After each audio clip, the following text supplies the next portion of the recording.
Pretoria's splinters struggle to rebuild, Portia Nur makes her move for Pretoria's secrets. Shapeshifters summoned from the plane of chaos feast on flesh and memories, while the mages of the Conclave Arcana scour the 7 territories. Few will stand against them, but it won't be enough. That's where you come in. You and your cards. Like all new archons that grant you dominion over bloodlines. Dwarves, elves, gnomes, orcs, and Lund. Craft midnight potions in the Artisan Quarter for a shot at new ultra-rare foils. Flex your collection in battle and earn bigger rewards. The Conclave Arcana awaits.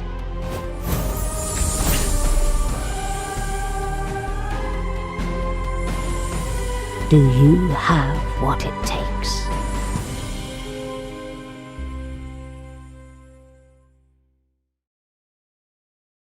Hey everyone, welcome to the Splinterlands Town Hall. It is, what day is it? Thursday, September 18th.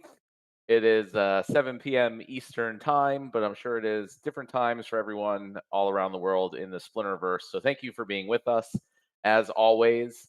Tonight we have a bunch of things on the docket to talk about. We got here with us Dave McCoy, we got Blaze, we got Investigator, and we got Nate, as always, going to bring us some eye candy. Save him for last, as usual. So stay tuned for that.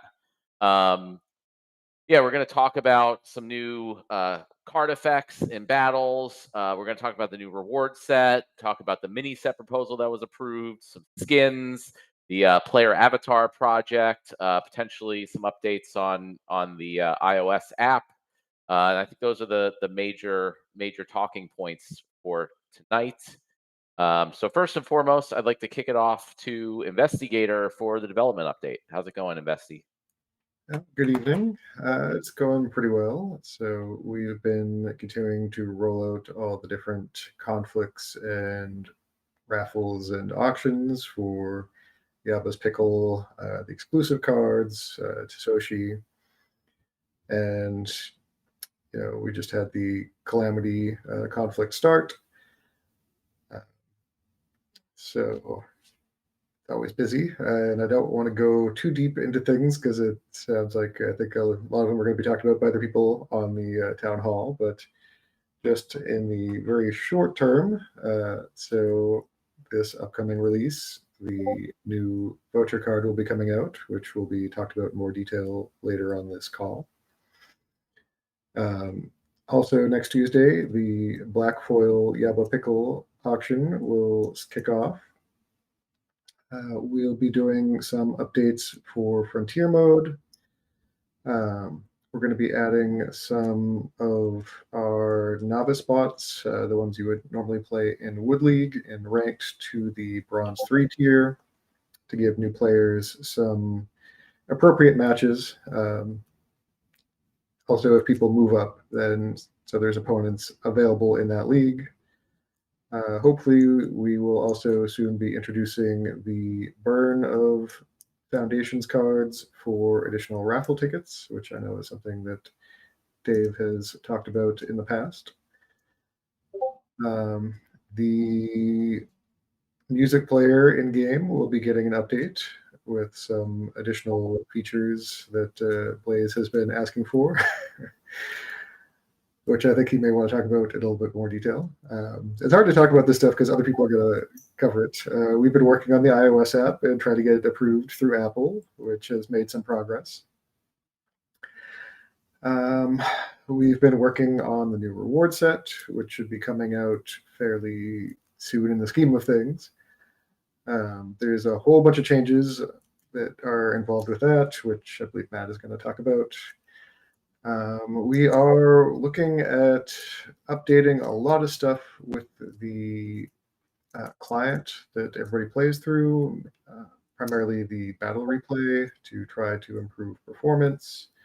We're also making some changes to add additional effects and try to make it look nicer, which I believe Nate may or Matt may want to talk about. So it's as always, very busy. Player avatars project is underway. We've got a internal version of it that some people have been able to make avatars with, though we're still a ways out on getting all of the art assets we want to have before it gets released out to users. And we have been working on the upcoming legendary summoners for the Conclave Arcana set. So there's going to be all of the user designed Archons coming out after Calamity. So work is underway on adding new handling for different things that will be introduced with those set of summoners. So trying to generally talk about stuff, but not get into details. So I'll let other people do the more detailed talk. But development's coming along fairly well. We are doing very frequent updates as we have things that people want to get out fairly regularly. And yeah, that's, I think, a very vague update that hopefully people can talk more about as they go through their sections. Do we have for the auctions for the black foil arcanes are going to start for the pickle? Are we going to put in the new mechanics for the auctions, or like for the last one? I think I think we're going to try to target that for the last one. It's not ready yet, so ideally. All right. So yeah, the idea for those of you listening is we want to add a mechanism where, to combat the whole like everyone just has to wait to the last second and try to submit your bid. So we're going to try to get it done before the last of the 20 Black Foil Arcane Pickle auctions, where if a bid comes in right at the end, it will extend the auction for a period of time, 5 or 10 minutes, I think. And then if another bid comes in, it'll keep extending it. So everyone will have time and will actually. I think it'll help people to be able to actually get in their bids. I myself failed to get in a bid for the Tasoshi one, and then it will so it'll let people get in their bids, and then it'll also get to the actual highest bid. People will be able to keep going and bidding higher until actually no one wants to bid more. So it'll get more value coming in from the auction mark. So hopefully we'll have that out by the end of this upcoming pickle auction. And then once it's there, that'll be the mechanism going forward. So I'm looking forward to that. Yeah, the other thing we did, Matt, on that is we staggered the time between the end of one to the next one. It's not 24 hours anymore. So I think is it 27 hours, Harry? 28 hours, something 25, like that. I think. Right. It's staggered so that it hits more time zones, basically. I don't know the exact details.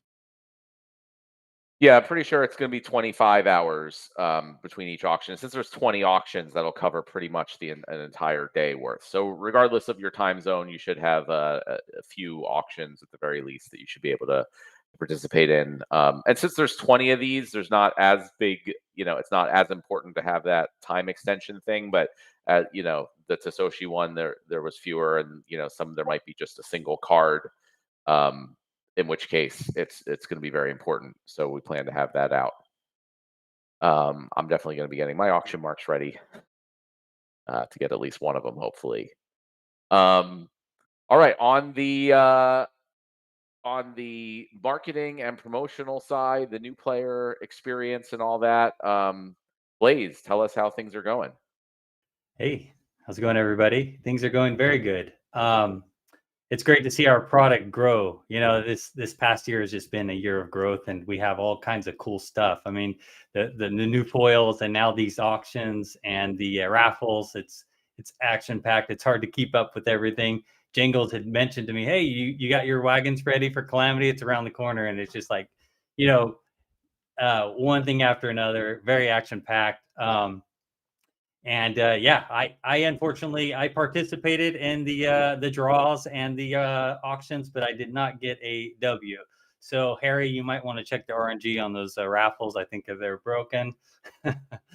But no, very fun to participate. I do want to get a little more time in the game too, because every time I go in and check, I have 50 energy piled up. So I need to get my act together and start playing.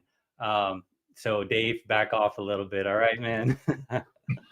I'm kidding. We're having a good time over here. The winners we had, Bro Jojo won the #1 mint gold foil arcane of Tasoshi Drakamoto. Great card. Affliction got the black foil mint #1. Again, congrats to all the winners. I think the last one was Macy pulled the gold foil #1 mint of Yalba's Pickle.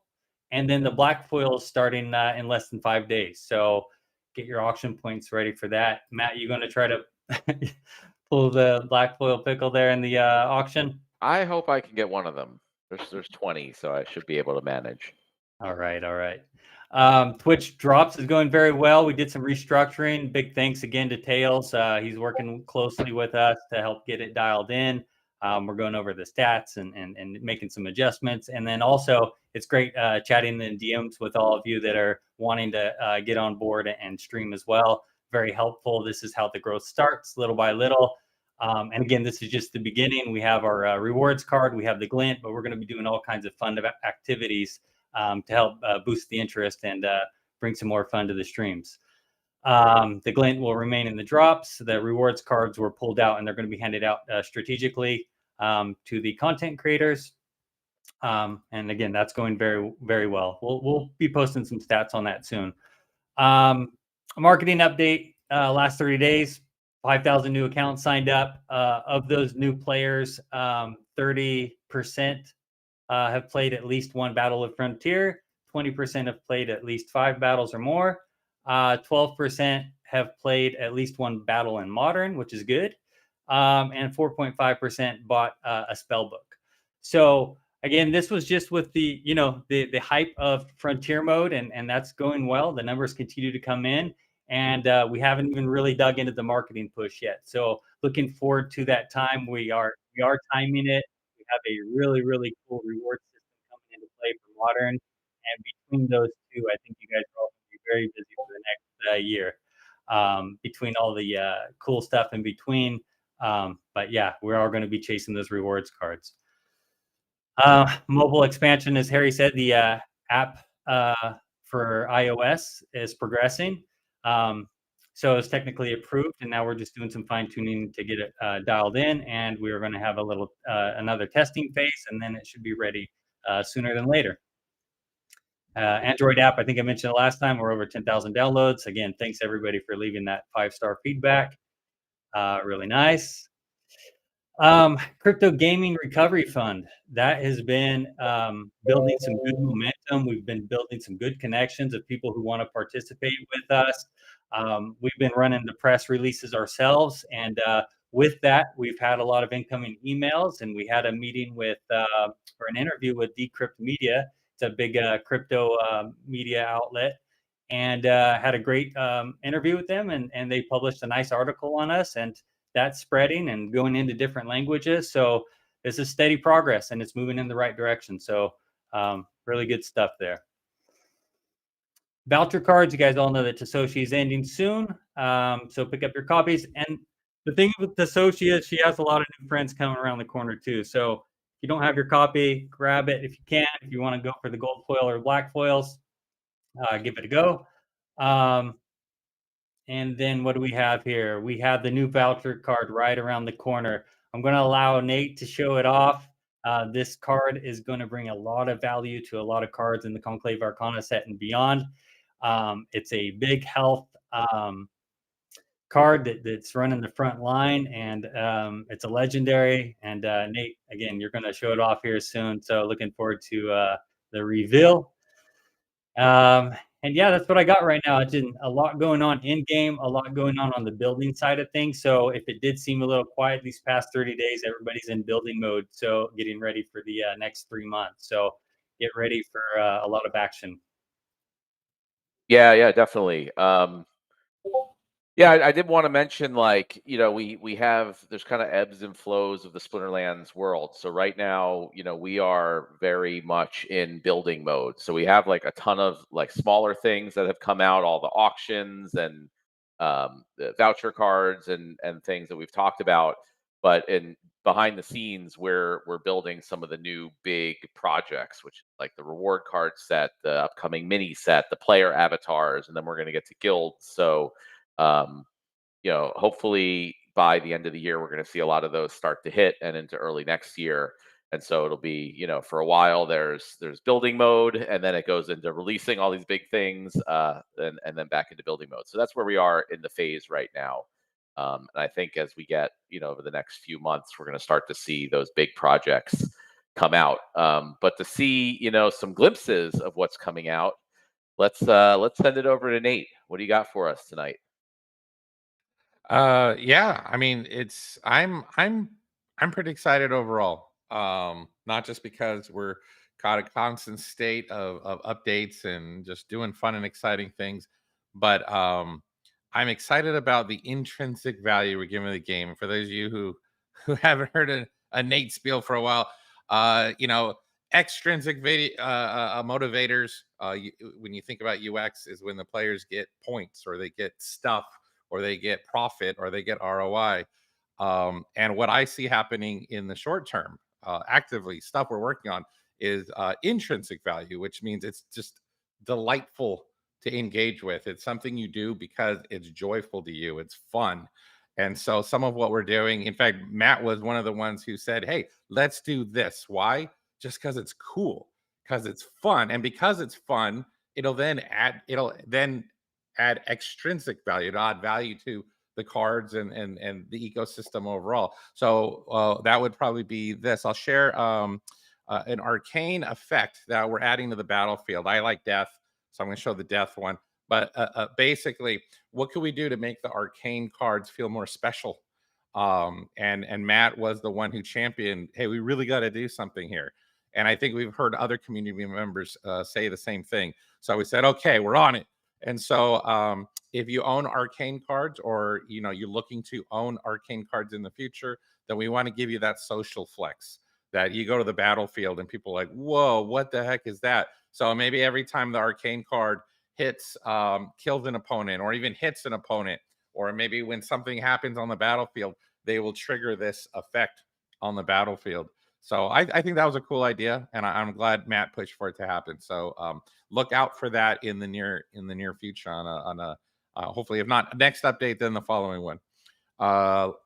A meeting we got out of earlier today, and it's something I kind of referred to last town hall, is the lobby. What can we do to refine the lobby experience? And we're continuing those refinements. I know Lilyfire made a point of saying, hey guys, we shared the last town hall, what's taking so long? And we're like, okay, hold on, we got all this stuff that we're working on that's going to impact the lobby. And so we said, okay, whatever we shared last town hall, we got to refine it further, we got to change, we got to do this, we got to do that. So I think some changes should happen in the near term.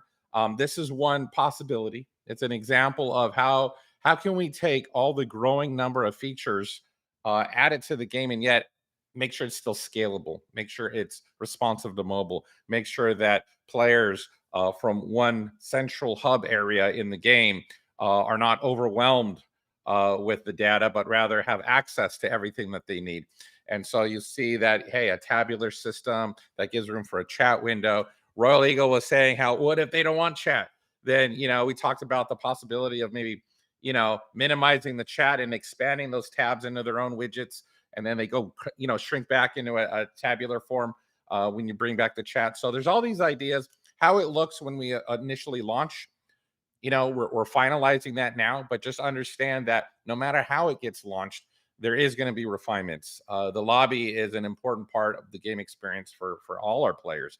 So that requires some care and some attention. And we don't want to drop the ball and just say good enough. We're going to continue to refine and iterate as we get more and more feedback from you guys. So again, and one thing to touch upon while you're looking at that, you'll notice that, hey, last town hall, I talked about themes. I talked about each season having a theme, possibly a particular location throughout Praetoria.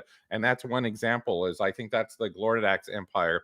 So if the season takes place there and it's hosted by the dragon folk, then you're going to go to their arena, and they're probably going to have some lava in the battlefield, right?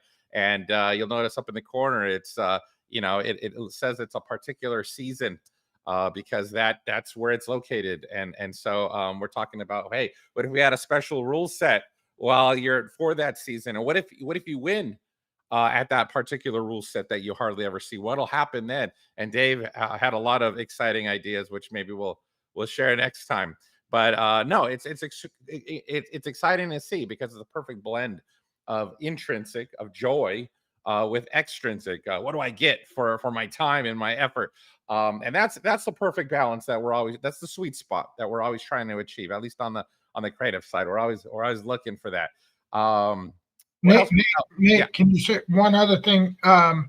In addition to the home page, or the battle page there, you're also going to do something with the arenas and things like that, right? Like this is Absolutely. just a preview of, like, there's a lot of different things coming. Oh no, for sure. In fact, if you guys missed last town hall, I'll drop a few right here. There's a background. There's a background. That one's the Belarusian Empire. The one I just showed, the season of Gloridax, where you're located, where all the dragon guys are. That's this background here. So you notice all the lava. Dragons, they like fire and lava. So the Dracoshan, those kind of bloodlines are you're more likely to see what they like, and that's and so the environment, the atmosphere will change, and maybe even the crowd. It'd be cool to get some sound effects in there. What would it be to hear the crowd cheering if it's mostly a bunch of goblins, right, from the Gobson family or something, versus what it sounds like if you're in where the Ulans like to hang out? What would that feel like? What would the sounds be different? And so we want to make you feel more and more like a battle mage in Praetoria. We want to make the world feel more real, so it's more delightful to engage with. So speaking of which, last time I talked about avatars. If you missed that, here's a UI screenshot to kind of remind you of, like, your profile screen's likely going to change, and the ability to change your profile, how you appear as a battle mage in the Splinterlands world. This is I'm personally, I've been excited for this for a long time. What you see there is one representation, but when it hit our internal test servers, some of the folks here on this town hall said, "Oh, let me see what I would look like." So I'm going to share what I thought. It was funny. Dave was the first one to come and say, "All right, this is what I would look like." I want to like, say "Whoa." that's because nobody told me. I wasn't tagged or anything when this went live. Yeah, that's a sore point internally. That the fact that Matt was like, "What? Tell me when this happens," because when he hit the test server, he wanted to know immediately, and so we got to keep him abreast of all the updates to the avatar system, because I think he's pretty excited about it. But anyway, this is what Dave came up with. So and this is to kind of show you the flexibility and the amount of customization that we intend to have. What's currently on the test server is just a small taste of one gender, of one bloodline. So it's very limited in scope to what you're actually going to be able to play with, all the toys that the players are going to be able to play with. So just in a very limited test environment with just one bloodline, this is kind of the differences that we saw. So Dave did looks like a very Mad Max looking desolate guy who's, I don't know, he's not all there. Apparently his tongue's sticking out, and maybe he's a villager. But it's funny because Dave mentioned to our UI designer Tyler, or HTT in Discord, he said, "Hey Tyler, we definitely, Fat Jimmy's going to say something about the mustaches. We got to have mustaches. Are there mustaches?" So Tyler's like, "Hey, yeah, let me show you." And so Tyler made an avatar where we got a little twirly going on, a little refined gentleman's mustache. I got into the mix. I decided, for those of you guys who've been around at all, death's my favorite element. So I wanted a creepy, pale. Maybe he got some kind of skin condition, kind of like this deathly thing on his face. And so I created this guy who I thought, like, yeah, he looks very death-like.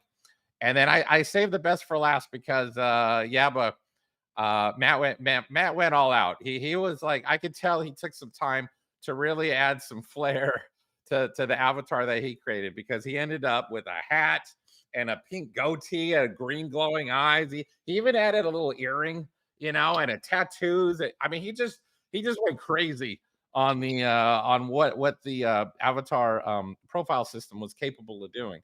And if you'll notice like, yeah, very quickly and easily, several team members were able to create avatars that felt distinctive. It felt unique. It felt like them, how they wanted to portray themselves in the Splinterlands world. And I would say all four examples look very separate from each other. They all seem to have different personalities, even though they kind of have the same basic shape to begin with.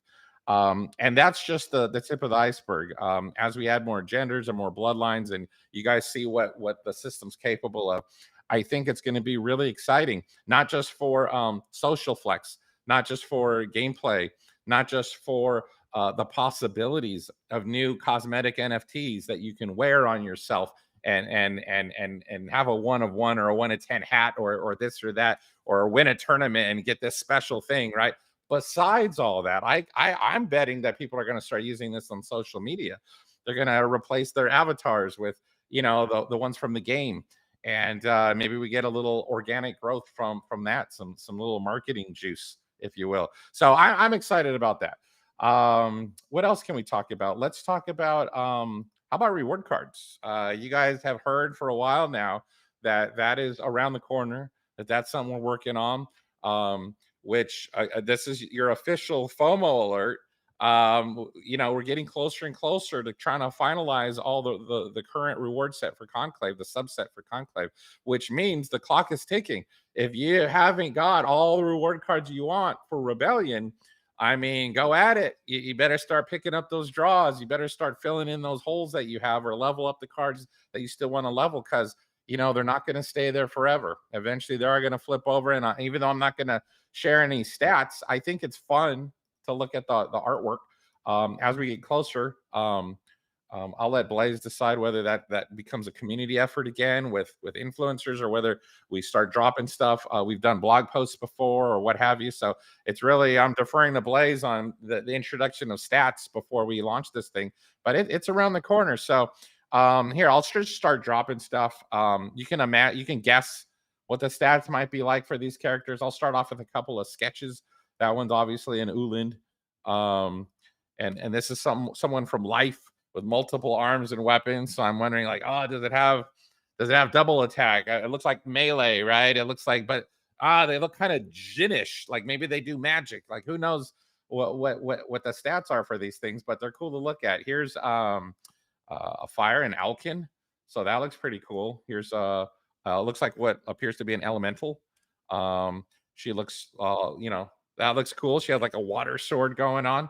We have, let's see, and I think I got one more. Yeah, let's look at, looks like a pirate for death. So all the tentacles coming out, looks like a magic user. So hopefully that whets your appetites for what's to come. I'm excited to play with new reward cards, and hopefully you guys are too. And then back to intrinsic value for those of you guys who enjoy this type of thing. And thankfully, I've heard a lot of community members come and ask for this over and over again and get excited when we introduce it. And that is holidays. The last couple times we passed the holiday, we try to introduce some temporary skins just to play with. So the appearance of your characters changed a little bit. We have Halloween around the corner in the Splinterlands world. Halloween's known as Hollow's Fall. That is the Splinterlands name for the holiday. But we're aiming to do something a little different. We're aiming, instead of giving you temporary access to some different skins and then take them back after a few weeks, we're going to let you guys, we're going to distribute them a little differently, and they will stay with your account. They're not going to poof disappear. This is an opportunity to own some of let me think, is this the first ownable Splinterlands holiday NFTs? So I think, you want to go down in history, whether you like the social flex or not. I think it's going to be worth participating. So I'm going to give you guys, whet your appetite with what that might look like. So here is let's see, Marliel Singriel, but with a scary appearance. It looks like one of those those fish from way deep down in the ocean, and they got the little angler thing, and they're a little transparent skin, and it just looks all creepy and eerie. So it looks like we gave it that same treatment. What's another one? We got if you guys have know who the Vengeful Monk is, we decided to costume him up into a scary clown jester outfit. We have Vicious Giraffe. I don't know about you guys, but I play with him a lot, so he got the Frankenstein treatment. We have Oridum Greybrow, which personally I still got to level up, and I keep getting beat by this guy. But I really think that if I get a chance to use this scarecrow skin on him, I mean, I really got to start using him. That looks cool as hell. That's awesome. We got Awesome, man. Lorcus. Now, keep in mind, for those of you who are excited about the characters that we're applying these skins to, you can thank Blaze. I asked our marketing director to say, hey, who should be skinned? Should we base it on the analytics? Who plays what cards the most? Should we base it on this? Should we base it on that? And he went to town and he thought it through and he figured it out. He evaluated things and he brought us a list of like, okay, these are the characters. These are the ones that would have the biggest impact if we made. It's not just Conclave Arcana cards either, right? I think we're going to do a few. Exactly. Like, look at this one. And finally, Lorcus. You haven't seen Lorcus like that. It's funny. It reminds me of the Disneyland ride, the Haunted Mansion, right? Those hitchhikers at the end of the ride, right? Very ghostly, very creepy, but also very funny to look at. So I think the artist really just hit it out of the park with some of these, and I can't wait to apply them to my characters as well. And for those of you who wondered, like, whatever happened to glamours? Like you guys are talking about skins. We're very much treating these skins as glamour 0.5. Like when we look at the UI, we look at what you can do with them. We look at what they might evolve to become. We're very much looking at it from that perspective. So whether or not they can be at launch or not, Dave was very much championing like, well, if not at launch, then at some point we're going to want these things tradable. We want it transferable. We want scarcity. We want all the stuff, right?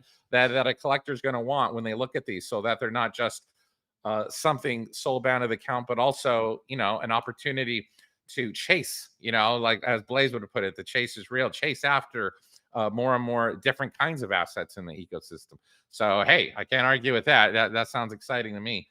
What else we got? I guess we'll end with a bang. And that brings us to the voucher card that Blaze brought up. The voucher card was an interesting process.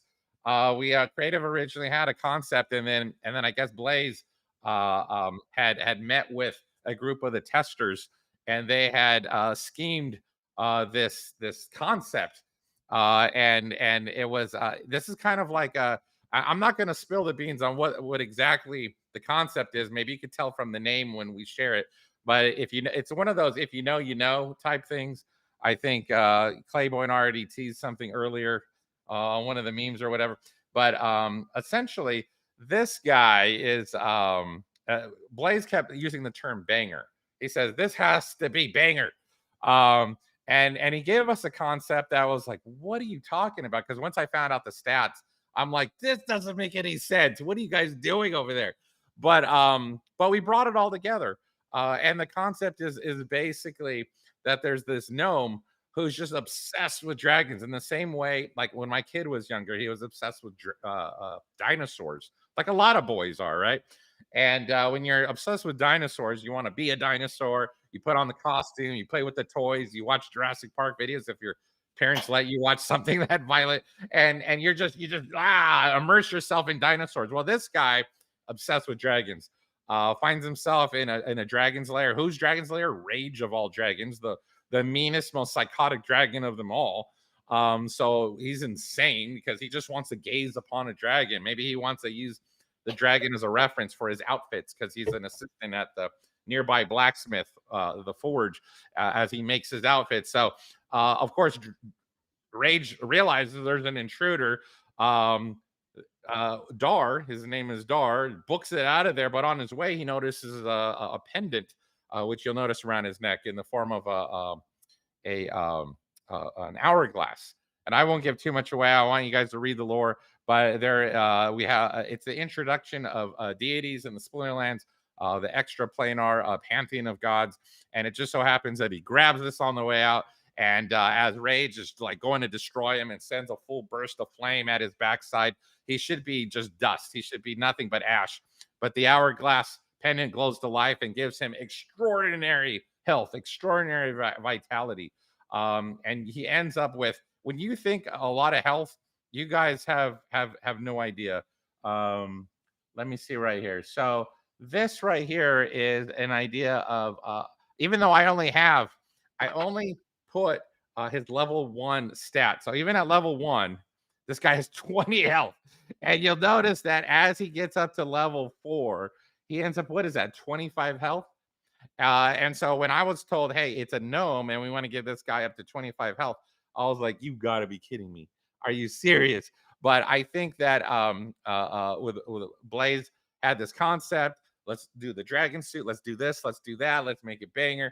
I think it all finally came into play, and I think that the final output of that is pretty darn crazy when you think about it. It's going to be interesting to see gameplay with something that has that much health. It reminds me of the old days with the ooze or the what is that big gelatin cube? Gelatinous cube. That was it. Yeah. Yeah. So I remember that giving me a bad day oftentimes when someone just went crazy heels on that thing. So let's see what you guys are able to do with something like that. And then just for fun, here's the black foil version in case you want to, see what that looks like. I think that looks pretty cool. And then let's see, UI. Here's kind of like whet your appetite for what it'll look like in the game. And of course, his name, if you missed it from the card, is Dar Got him Gearnut. After he left the dragon's lair, he still thought he thought even more so he was a dragon, particularly since he survived the blast, and that he has a pendant that gives him a strength and vitality similar to that of a dragon, really. And so he goes with his big club and just acting like everyone around him are invading and trying to get his treasure. And when he bonks him over the head unconscious, then he screams his tag phrase of "Got him." And so you can go ahead and credit Blaze for that crazy concept. And I think that's about it. I think I took enough time. That was a lot, I think. So hopefully you guys appreciated what we had to share and what you have to look forward to, because I know I am. I'm pretty excited. When the price? Oh, that's a Blaze thing. So Blaze, I guess you could take over with that question as far as when will the players find out more information about this, including the price and how many vouchers and all that good stuff. Yeah, we'll have the announcement out by Saturday, but look forward to keep your alerts on. It's coming out. But it's going to be we'll get it in the release, but it's a decent price. But everybody's going to want at least one copy. You got to. Yeah, I mean, wow. Nate, you always have even more stuff than I was prepared for. So it's hard to follow all that. But yeah, the skins, I just wanted to mention first, because I'm not sure you sort of danced around it, but to be clear, we're going to launch actual new skins, just like the beta skins that we've had since way back in the day, where it's not just all the cards look like that for a period of time. You'll be able to actually earn skins in your account in different ways that we'll be announcing, the ones that Nate showed and some more. And then they will be yours if you're able to get one. They'll be yours forever. So they'll be distributed around Halloween, but then they'll be in your account. You'll, just like you can currently now choose your skin for the beta cards. If you have one, you'll be able to choose to use one of these skins if you have it. This may not be out for the initial release, but we do plan to add them to the market at some point and allow you to trade them and sell them and all that stuff. So yeah, we originally talked about a larger Glamours project, and that kind of got put a bit on the back burners, specifically because we went ahead with the black foil and the arcane cards. So that was did a lot of things that we wanted to do with Glamours. in my opinion, a better way. So we still want to do glamours. We just kind of put it lower down in priority. So in the meantime, I think it was Dave and maybe Blaze that were just like, well, we already have skins for the beta cards. Can we just add more in the meantime, and we'll get to glamours when we get to it? That's what we're doing. So hopefully this will be pretty cool. They're just going to be purely, aesthetic. They're not going to give you any benefits or rewards or anything. But it'll hopefully incentivize people to do all the different things that will allow you to get the skins or purchase them. And then if it goes well, I think we'll try to do more for different holidays or different opportunities. And that kind of goes into. Oh, sorry, Dave. Do you want to?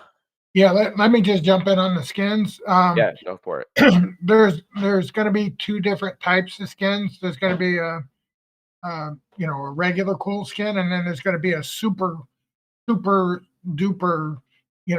rare, very tough skin to get that'll be limited to like 5 a piece. So there's going to be different ways in which you'll be able to get them. Some you'll be able to get through purchasing the glint shop. Other ones you're going to have to win in loot chest. So, make a long story short, there's not going to be a ton of them. It may not be something that everybody wants, but for the guys that do want it, they will be relatively rare. I think the most we're printing of any one is 100. Is that right, Blaze? Okay. Yep. So the most is 100. I think the lowest is 5. So they're going to be pretty cool if you get them. Yeah, and then Nate also showed the battle effect we're going to be adding for the arcane variant cards, and I think in the future, as we do these skins and glamours, I'd like to have some of these things come with their own battle effects that will hopefully be less cool than the arcane cards, but it's just a lot of cool effects and things we can add to the game. So you guys are players who've been around forever and who participate all the time can collect all these things, and then when you go to battle, it's going to be very obvious that you've been here for a long time and you've collected a really awesome looking set of cards and potentially other cosmetics. And then speaking of cosmetics, you saw some of the avatars that we created. And like Nick said, all we have in there and for testing right now is just the human male version. But there's, I think, did you guys say you have like 12 races or bloodlines? Yeah, we have the artwork for 12 different bloodlines sitting on the shelf. Whether we launch them all at once, I think that's unlikely. We'll probably do a little bit at a time. But yeah, we are actively right now. Alfredo, who was on the last town hall, you guys met him. Alfredo is actively working on trying to get all the assets uploaded for the engineering team. The next ones are female human, and then dwarves, elves, and then orcs, I believe. Yeah, so just look at the variety from what the few of us did really quick, and then multiply that by up to potentially 12 different bloodlines. It'll really allow people to kind of express themselves, and then a lot of these things are also going to be premium items. So you won't be able to just choose from all 12 of the bloodlines. You may not be able to choose from all of the different options that we used right out of the gate. You might have to buy some with glint. You might have to earn some in different ways. There probably will be limited edition, avatar hats or different items that we can give out for Halloween and different holidays as we go forward. So you might be able to get a unique hat or a unique facial style or even a unique bloodline for your avatar in the future. So yeah, that's and again, that is going to be something that I think I talked about this last time, is not just only going to be cosmetic. We also have a really cool, my opinion, really cool plan for the player avatars beyond just how they look, that we're purposely not going to tell you about until it launches. Yeah, definitely. I'll say, have your glint ready though, for when that launches. So that's a really big project, not just because of all the variations and differences that you can choose, but also the neat utility we're going to be adding to the game for that whole project.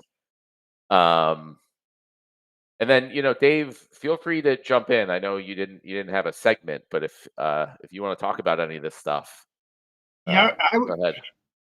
thanks. I would say that number one, that's a lot of stuff. And also to correct the record, Nate was actually the one that brought up the Halloween skins first. So me and Blaze certainly took advantage of that comment that Nate made. It was like, yes, like we didn't even give him a chance to think about it twice. Like once he volunteered it, it was like good. But one of the things that I think is going to be really, really big that I don't think people are aware of is the reward card set. I really think that they're going to like it. I think there's going to be quite a few players coming back as a result of it. And Matt, I know you're going to be talking about it here in a second, but I just want to point out that you just mentioned that save up your glint for the avatars. I don't think there's going to be any glint left by the time the reward card set comes. So there's going to be everybody's going to want as much glint as they can for the next few months. Yeah, and I guess that's the idea, right? I mean, for a while, a lot of people have been sort of hoarding glint. There's been people who've gotten the reward cards and the other things that they need to a certain level, and then they're just waiting. And so, we plan to address that. So glint is hopefully going to be a very valuable resource. It'll also allow us to, add additional bonuses where people are able to earn more glint by doing things that we want to incentivize. And that will be okay because we'll have a significant amount of sinks to continually soak up all that glint. But so for the new reward card set, I mean, one of the things we looked at very closely was how well received the foundation cards were with frontier mode. So we wanted to do something similar with the reward card set to hopefully get a lot of that excitement carried over from frontier mode into modern and wild. So they'll still be purchasable in the glint shop. There'll be some differences from the previous reward card set and how that works. You'll still be able to get them in loot chests. There's going to be a bunch of changes also to the loot chests. But one of the biggest things is that now we have black foil and arcane variant cards. So similar to the foundation cards, there's going to be weekly raffles for those. And by doing similar things like winning 5 battles, you'll be able to earn raffle tickets. But there are going to be SPS staking requirements for that. So we see the raffle for the special cards as sort of like the premium feature. So free to play, anyone can come in and play and earn glint and get the reward cards. But if you want those black foil or arcane cards through the raffle, you're going to need to stake SPS tokens, and the more you stake, the more raffle tickets you'll be able to earn. So we've heard a lot of people. I was on the down hall recently, and there was a lot of talk about other ways we can incentivize people to stake SPS. So this is hopefully one of many that will be added into the game, and we will going to look at it from the same perspective where, we want to have it generally a free to play game where people don't have to stake SPS in order to participate and get things, but then we're going to have like premium or special features that will require it. And this will be the first of that. And Matt, can I say something about that? Yeah. In the past for our reward card set, we've only had a regular foil and gold foil. So every other set has been regular foil and gold foil. So what we did is we said, we got black foils, black foil arcanes, and gold foil arcanes. What are we going to do with these? Right? Like these are different. Like how do we want to give these out? And basically what we decided is, we should create, the raffle, like Matt said, but there should be an entry price to it because this is in addition to what you normally got, right? So it's not a you have to, like nobody has to participate in it, but if you want to, it's a small little cost to get in, and you get an opportunity to get, which I think it's like 78 cards a week raffle, which in my opinion, it's Matt, I don't know if you want to disclose any numbers, but it's a very, very small number, but it's something that everybody can participate in if they want. It's optional.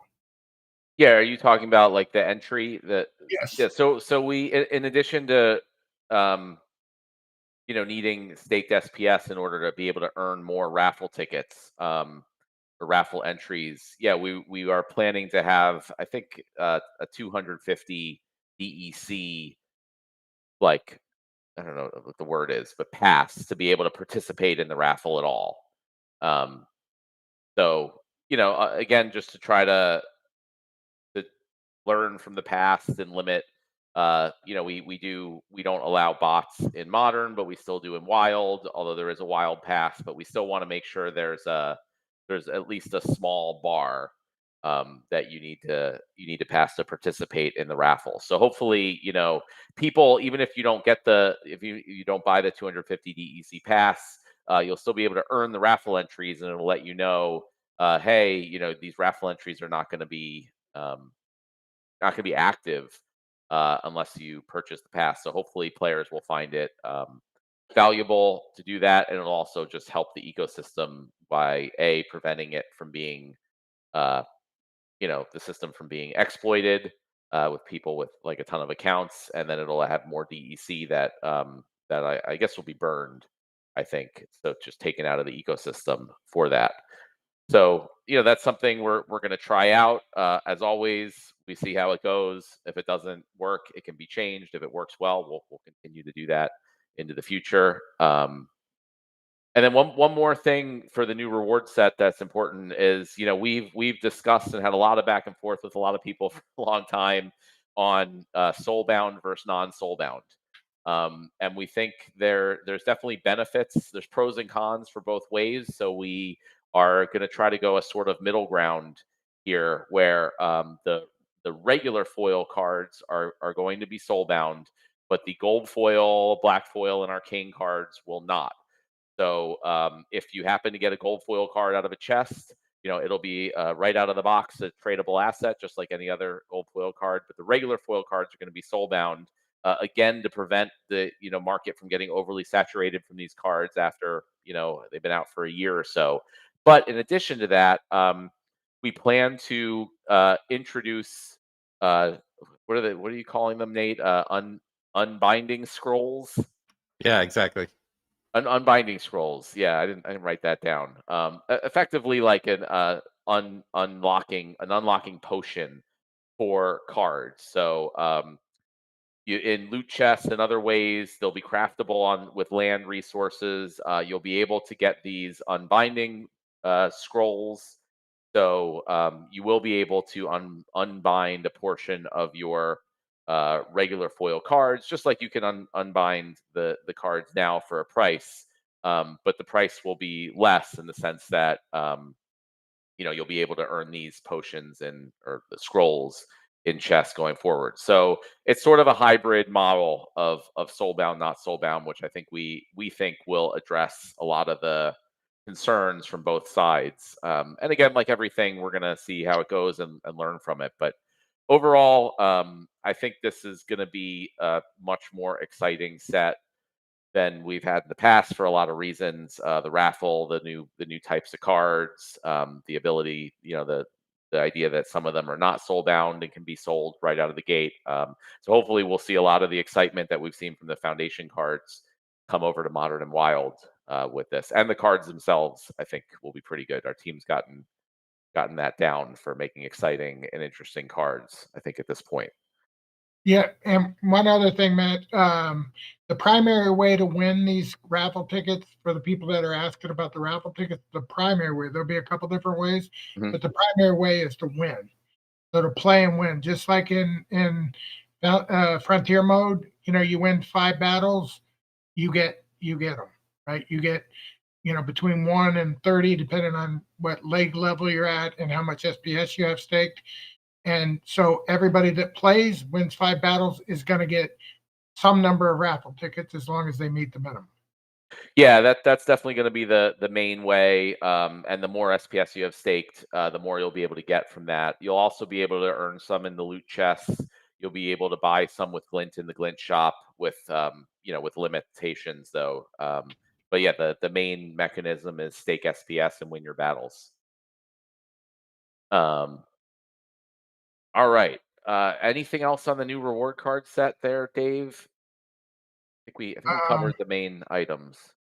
Yeah, the last thing I would say would be the limitation of the cards. Like all the foils other than the regular foils are pre-minted, which means there is hard caps on them. So from a collectability standpoint and a desirability standpoint, you'll know the print runs, when they come out, what the maximum number is. And I'll put it this way, in the past, like people are like, I'll just get it over time because we never know, how long the reward card set. In this case, if you want a gold foil or any of the arcane or black foils, you're going to know exactly how many there are, which is going to, in my opinion, we made them at a, pretty tough level to get. So if you get them, you're going to have a nice price. So I think the days where people, open a chest and pull out a $50 or $100 card and get all excited, I think those days are going to be back. Yeah, absolutely. So yeah, that should be hopefully in around the next month or so. We're looking at for the new reward card set. We're shooting for October. There's a lot of changes there, so we'll see if that happens. I wanted to also mention land because I haven't. Unfortunately, Cryptomancer has been away for a while, so he's been working while he's been traveling. But I guess for the next couple weeks, I don't know exactly how long he's taking off. So we haven't had a ton of updates on land for that reason. I think once he's back, he'll be fully back and on track. And then working on finishing up the land cards project that we've talked about a bunch. And then I mentioned that the kind of plan is after that's done to just head right into land 2.0 stuff. So hopefully once he's back and working, we'll have more updates on land going forward. I mentioned earlier I'm sure you guys know that the proposal for a new mini set was also approved recently with a new pricing mechanism. So we're going to look for that in the not too distant future. And I think that'll be interesting as giving direct SPS value rather than indirectly through DEC as we've done in the past. It definitely has helped the company to get the DEC that we need in the meantime to get all this stuff done. So we haven't really gotten started. Well, actually, I think Call Me Tim has actually already started designing the cards for that set. He thinks pretty far out with possibly some new mechanics and exciting stuff for that.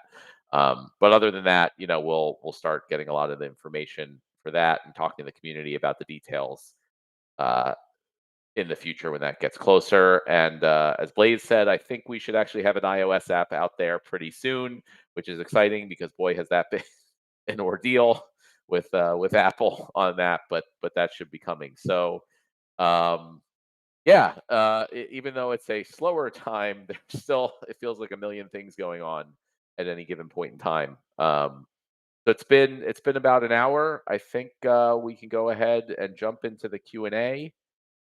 For a little while. I typically try to keep the evening ones a bit shorter than the daytime ones, just so some of us, especially Blaze, can get to bed.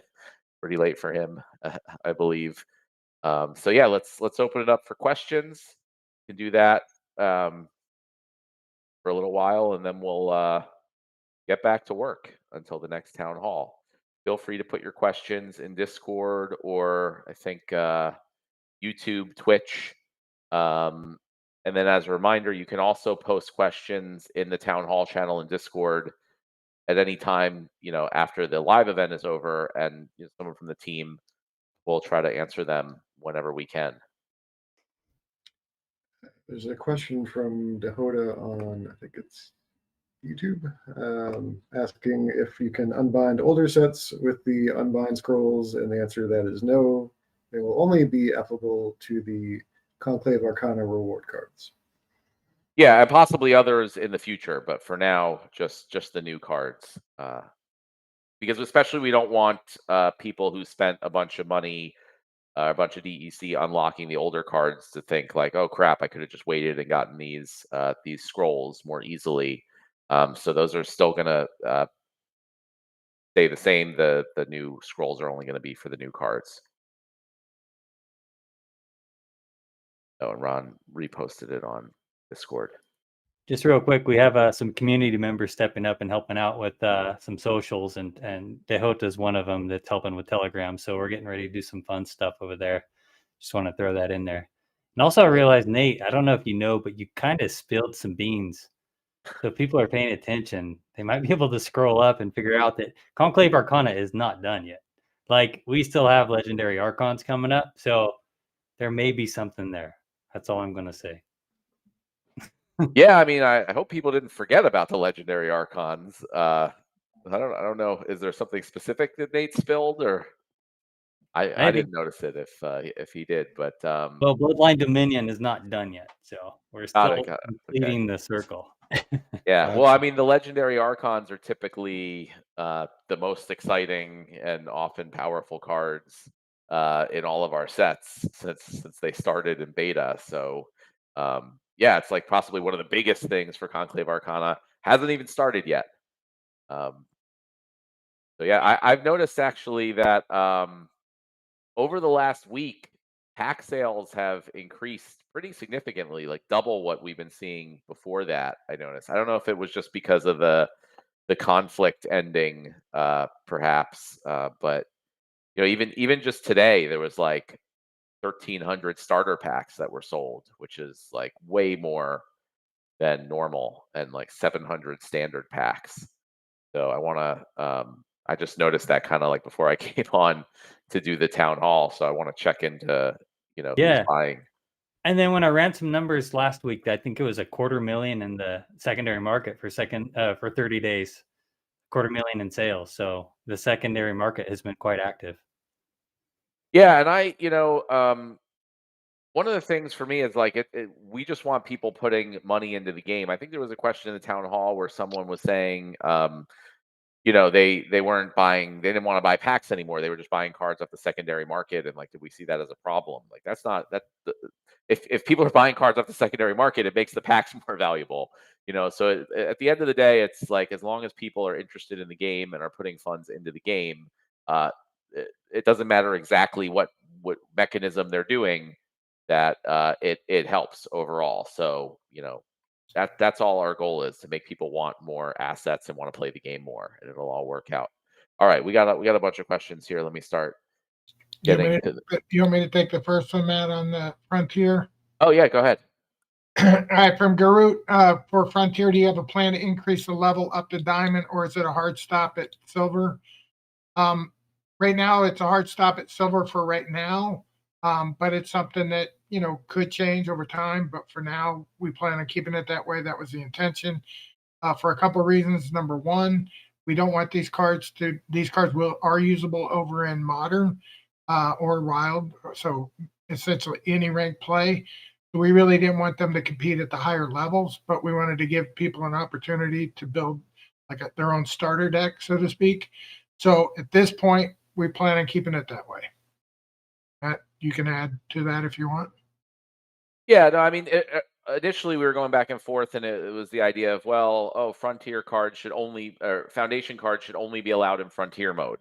And I didn't really like that because, we want people to go into Modern and Wild and all the other things. So I'm like, if people come into the game, they play a bunch in Frontier mode, they earn all these cards, and then we, encourage them to go into Modern, and then they can't use any of the cards that they've gotten. That's a really crappy experience. But then the flip side was, we wanted to make sure we didn't have issues like we had in the past, where people could just come in and never have to buy anything, and just have like really powerful cards that could, I know the Frontier cards are not necessarily that powerful compared to other cards, but still, if we brought them to max level, or to the normal max level of other cards, they could probably compete in the higher leagues. So this was a compromise where you could take all the cards that you've earned in Frontier mode, you can use them in Modern, so it gives you a head start. You're not starting with nothing, but then at some point, you're going to be forced to get Conclave Arcana or other sets, in order to move forward. So it seemed like a pretty good middle ground there. That's why we plan to keep it for the time being. Question from Juice. It's ironic that that's his name, as he's asking, "What's Dave drinking all the time? Legendary Midnight or Alchemy potions?" I'm going with the midnight potion. So Yeah, they're tasty. yep. Guys, I don't think you're supposed to be drinking that. That's not intended for human consumption. That explains a lot, Nate. Those are crafting material, sir. Are you supposed to like pour it in a cauldron or something? Is that It does have smoke in coming the out. mana well? Is that Yeah. what you put it in? Okay. Well, now we know. That explains a lot about your avatar, Dave.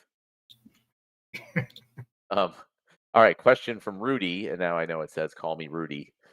With the scrolls being craftable, are we dropping the price per BCX of unlocking cards? It seems to me that the biggest problem most people have with soulbound rewards is that the cost of unbinding them was too high. Yeah, not only is the cost going to be less. I mean, it'll vary, based on the price of um, the resources that are used to craft them. But you're also going to be able to get them, some at least for free in the loot chest. So one of the things I've always wanted was to add more variety of things to the loot chests. Like right now, there's only a few things you can earn, and a lot of it is just the alchemy and legendary potions, which make them not that exciting. So I think with this new reward release, the loot chests that you earn, you can buy in the glint shop, and you earn them as you move up through the leagues, are going to be a lot more exciting. We're going to have the raffle entries in there. We're going to have the unbinding scrolls in there, and the new cards. So you'll have chances of getting gold foil cards also, which will be tradable, right off the bat. So yes, overall the cost is going to be significantly less. And they'll also have a deck, worst case scenario, too, if for some reason land prices go crazy, like in 21. Yeah, you should be able to spend DEC and craft them also. From the current, not necessarily final pricing, it is going to be a reduction from the previous pricing on unbinding cards. Yeah. All right. The question from Quantum Nachos: how are Frontier stats doing for player activity, and when can we see additional cards coming to Foundation cards? I'll answer that. Stats are doing good for Frontier overall. It's still doing more than all our other modes combined. We had a huge spike, well over 5,000 a season ago, not the past season, but the one before that. That was our peak. We dropped off to about 4,500 last season, which is to be expected as some of the novelty wore off, and some of the people didn't want to play as much. Not only that, we've been pretty aggressive on people we feel breaking the rules. So we've blocked quite a few people. In terms of other cards coming out, we are working on them, but we're probably not going to do anything on that until after the reward set comes out. We don't want to steal any of the thunder for the ranked play at this point. But we're actively working on them, so there will be more cards to be earned in the Frontier mode. All right. Thank you, Dave. One of the great things about having Dave is he also allows me to talk less on the town halls. One of many benefits of Dave joining the team. Hey, Dave, just so you know, while you're talking, Royal did send me one of the new Frontier cards we're thinking about introducing in the prologues. So I could share that if you want, Yep. if Yeah, people are sure. asking about that. Yeah, just So, to show that I didn't lie. We all actually right. have four common that we know of, and working on 2 more, actually. All right. So big thanks to Royal Eagle for he not only said, "Oh, okay, like, they want to see that, let me share it," but he's also the one who helped design the stats, obviously, to make sure that they were relevant to the character and the artwork, which I think he did a great job of. He got that orc who sends his bird off to go range attack the most vulnerable opponent. Oh yeah, nice. I'm not paying attention because I'm looking at the card. Very cool. yeah, thank you, Royal and Nate, for sharing that. I lost where I was in the questions. Give me a sec here. Uh, Ron reposted from, I guess, YouTube. Someone said, "I feel like a marketing question is due. Someone ask." I don't know. I don't know exactly what the question is. Blaze gave a bit of an update earlier. Is there anything you want to say generally on the? Just assume a question.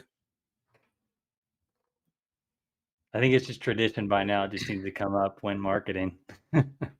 Yeah, I mean, we're definitely exploring a number of things. We don't want to really talk about stuff until we have results to share or something, specific to say about it. But we have been exploring a number of different low cost options for that, I'll say. Let me also, I want to address it a little bit. As Blake said earlier, we had 5,000 people sign up for a new account last month. That's 5,000 people. So we're not really hurting for people coming to play our game. We have people coming to play our game. Now we got to figure out, how many of those people can we get to play our game and stay, right? And then want to participate in the ecosystem for a long period of time. So, we're working on it. We're working at all different pieces from the moment they enter to the time they work through the campaign to when they play their first battle, to when they play their fifth battle, to when they play their 10th battle, when they buy a spell book, all that kind of stuff. So we're certainly working on it. Like, I know, if we don't come out and hype it, like, people are like, well, they're not doing anything. Well, we're obviously doing something, or we wouldn't have 5,000 people, that signed up to play our game. So we're getting things done. There's nothing major to talk about yet because, honestly, we can do better. We can have better conversion rates. We can have more of those people stick. And then when we get to that point, then, like Matt said, we're working on different channels to market, to bring people in. Some of the ways are working, some of the ways aren't working. That's part of the process. So, altogether, I'm happy that we got 5,000 people joining our game last month, and looking forward to 5,000 plus, coming in this month. And, if things hit right, then that number goes to 10,000, 20,000, 30,000, and we just keep going. So, when marketing is always forever. So for the people that are worried, like, oh, are they going to do marketing? Yeah, we're going to do marketing. I mean, that's how you build a business. So marketing is a big deal. Yeah, I mean, Yeah, and also I like that. Like Nate has a bunch of tickets in his queue because we took some feedback from the whole process, the new funnel for the new players, and we've made some adjustments, and because we have numbers to look at now, so we can react off of actual results. So that's some stuff we're working on and fine tuning, and that'll all tie in with the big picture. And the Crypto Gaming Recovery Fund is a big avenue of marketing that we are doing, and we've gotten, they've gotten good press. The Decrypt article is big, so yeah, I mean, we're not going to just be dumb and throw a bunch of money out there to say, see, there's ads here that you guys can see. We've unfortunately, had our issues with, wasting money on things in the past, so we're going to be very careful. And I think you guys have been testing out ads on different platforms too, right? But they're not, again, small spends until we are very sure they're working. Yeah, no, we have our X lined up, ready to go. We are waiting to get a little closer to the rewards to make that big push. But yeah, we do have the accounts funded, ready to go on some of the platforms. So that's exciting. I'm looking forward to pressing the button. And I saw there was not necessarily a question, but a comment on YouTube about the Spawn partnership that we talked about in the past. Unfortunately, that fell through. But if you guys know Blewett, who's been a player and community member for a long time, I talk to him a lot, and he is very much still pushing for us to do, or pushing to find a way for us to do a different comic book partnership in some way. So, if there's something that works out and seems like a win for us, we're going to do it. But sometimes these things don't work out when we get into the negotiating calls, and that was the case, unfortunately, with Spawn.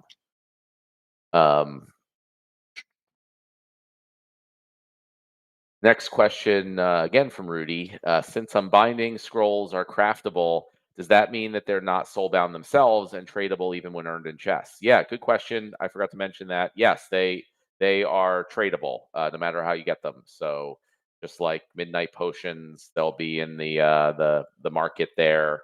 And if you get them and you don't want to use them, you can sell them. If you craft them, you can sell them. And then players who need them have the option to purchase them off the market too.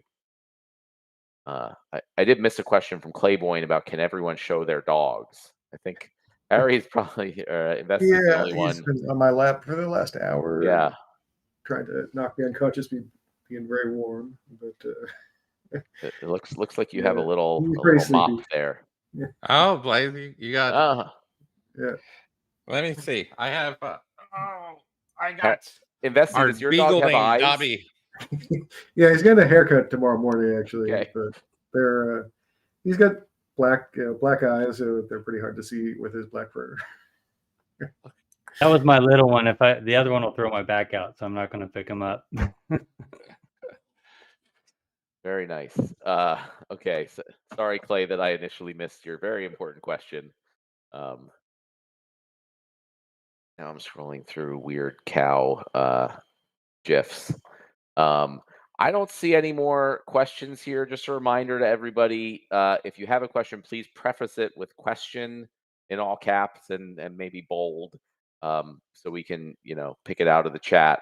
So I'll give a few more minutes. Throw your questions in. Otherwise, we'll put an end to it. Actually, Ron, maybe just in a few minutes, just put the end of the questions while we talk here. And then we'll call it for the night. I'm seeing questions coming in from YouTube. So give me a sec while I switch over to that. Aaron B is asking, would the team consider taking over the Splinter Cards website? It's a very good snapshot of the Splinterlands economy. I don't know. I guess my question would be, why would we take it over? I'm generally very happy to have, other community members add, their own things to the ecosystem. We've got a ton of things on our plate. So I guess if there's specific things that you don't like about the Splinter Cards website, or that you think it would be better integrated into the game some way, put those suggestions in. Hey, Matt, I think the situation is we all love it, and he's just super busy, and he doesn't have time to get it updated. I think he's got some kids going on and a lot of work, so that's his struggle over there, and that's why they asked. So. Yeah, well, maybe maybe someone from the team can help work with them on it, or where we can find another developer, in the community to help work on it. But generally, I like as much as possible to push things that can be, done by third parties out to third parties, so we can work on, the large list of things we've been talking about. But that's a good question. I love the site as well. And then, of course, the question of when Beaver. I don't know. I don't know who to put that question to. So anyone can feel free to take that Joey one. and Nate. Yeah, That's probably. that's a Nate question. We have been beat over the head repeatedly to maybe introduce it as maybe one of the land cards. So we are exploring that. All right, there you go. Possibly on land, the beavers can, gnaw down the trees in your forests, and get you more wood. Quantum Nachos is thinks it's pronounced GIFs, I guess, and not GIFs. I'm a GIF guy. I don't know. Let's see. Hey Hoda, how's your pickle? I'm gonna pretend that's not directed at me. Everybody was going around saying Yabba pulled his own pickle. Yes, I saw. My wife saw. That was an interest. Somebody should have screenshot that one. No, that's okay.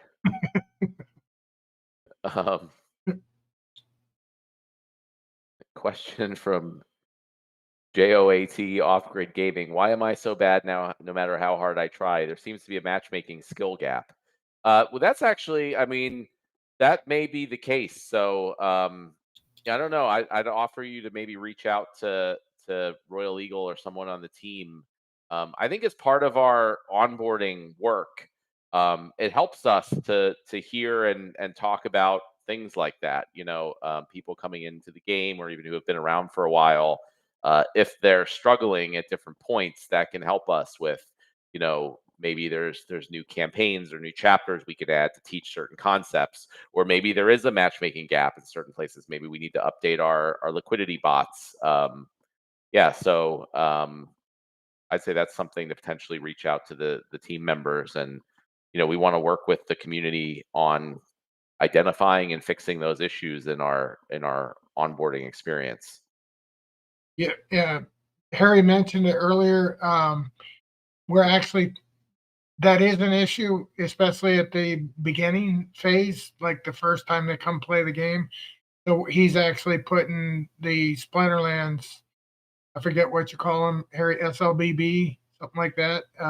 Yeah, He's the putting them novice in the class. Bronze 3, so to help with that experience.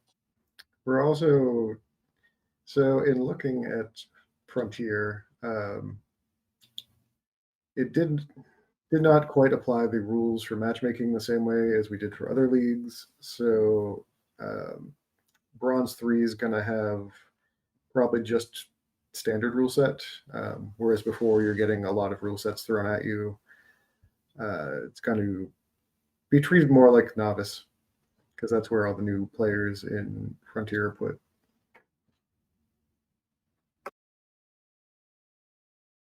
Yeah, we're looking at all these metrics, just so everybody knows. Like, what's the percentage drop? How many people actually even make it to the campaign?